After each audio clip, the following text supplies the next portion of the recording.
Le Point Bourse vous est présenté par Bourse Direct.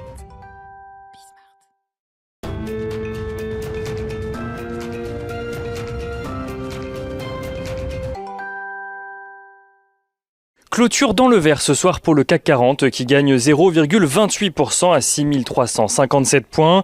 Le marché parisien qui a hésité tout au long de la journée sur la direction à prendre dans un contexte où les investisseurs ont eu fort à faire avec les résultats d'entreprises, mais aussi avec quelques nouvelles macroéconomiques. Sur le front macroéconomique tout d'abord, on note que les marchés font toujours face aux craintes d'une réduction du soutien de la Fed, un sentiment confirmé par l'ouverture de Wall Street en demi-teinte. Les analystes de Bloomberg estiment en effet que le processus pourrait débuter dès le 4e trimestre de 2021. Une perspective que Janet Yellen, la secrétaire au Trésor américain et ancienne présidente de la Fed, a malgré elle alimentée en estimant lundi qu'une hausse des taux pourrait être nécessaire pour contenir une surchauffe de l'économie.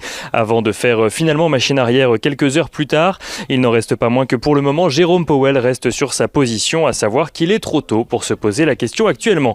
Aux États-Unis toujours, les investisseurs ont pu prendre connaissance des chiffres hebdomadaires du chômage avant les statistiques officielles demain. Celle-ci recule de 92 000 pour tomber à 498 000 alors que le consensus en attendait 538 000. Un chiffre qui laisse espérer une progression des créations d'emplois au mois d'avril. Les investisseurs qui ont également suivi de près la déclaration de la Banque d'Angleterre alors que le Royaume-Uni semble tenir son cap de sortie de la crise pandémique pour le moment. La Bank of England qui décide de réduire le montant de ses rachats d'actifs sur la période de mai à août et de passer ainsi de 4,4 milliards de livres à un montant de rachat d'actifs de 3,4 milliards de livres. La Bank of England qui garde en revanche son taux directeur inchangé pour le moment et qui annonce anticiper un retour à la normale de l'économie britannique dès la fin de cette année au lieu d'une première estimation qui prévoyait un retour à la normale en 2022. Du côté des valeurs à présent à suivre à la Bourse de Paris aujourd'hui, on note tout d'abord que Société Générale annonce un bénéfice net de 814 millions d'euros au premier trimestre contre une perte de 326 millions d'euros un an plus tôt. Ce grâce à ses activités de marché mais aussi grâce à la baisse des provisions passées par la banque face au risque d'impayé. Société Générale qui vise une croissance de ses revenus supérieure à ses coûts ainsi qu'une réduction du coût du risque de près de moitié sur l'ensemble de l'année. Une annonce qui fait gagner à Société Générale ce soir environ 5,5% en clôture. On continue avec ArcelorMittal qui annonce des résultats trimestriels en progression avec notamment un résultat net à 2,3 milliards de dollars environ contre une perte de 1,1 milliard de dollars un an plus tôt. ArcelorMittal qui se montre d'ailleurs confiant dans la croissance mondiale de consommation d'acier cette année. ArcelorMittal qui gagne ce soir 1,79% en clôture.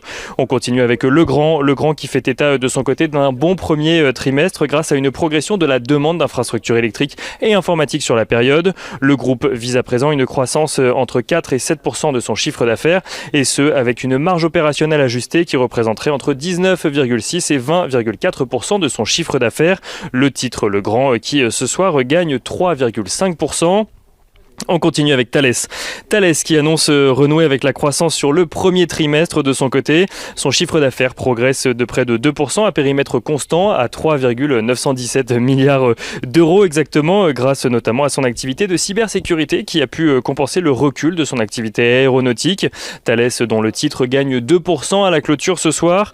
On continue avec Essilor-Luxottica qui annonce de son côté des revenus en forte progression grâce à ses marchés en Amérique du Nord mais aussi en Chine. Le chiffre d'affaires d'Essilor-Luxottica qui progresse de 7,3% à un peu plus de 4 milliards d'euros. Pour l'ensemble de l'année, Essilor-Luxottica annonce viser une performance au moins similaire à celle de 2019. Une annonce qui fait gagner au titre 0,16% en clôture ce soir. Et on finit avec Air France, donc en dehors des valeurs du CAC 40, qui annonce s'attendre à un deuxième trimestre toujours compliqué après un premier trimestre encore plombé par les mesures de restriction. La perte de la compagnie aérienne s'élève à 627 millions d'euros au premier trimestre et devrait, selon le groupe, atteindre un niveau similaire au second trimestre. Air France qui perd ce soir 2,61%. Et on finit avec l'agenda de la journée de demain. On en parlait il y a quelques instants. Demain, les investisseurs pourront découvrir les chiffres de l'emploi aux États-Unis au mois d'avril, publiés par le Bureau of Labor Statistics. Ils découvriront également côté entreprise les résultats trimestriels de Crédit Agricole ou encore de Clépierre.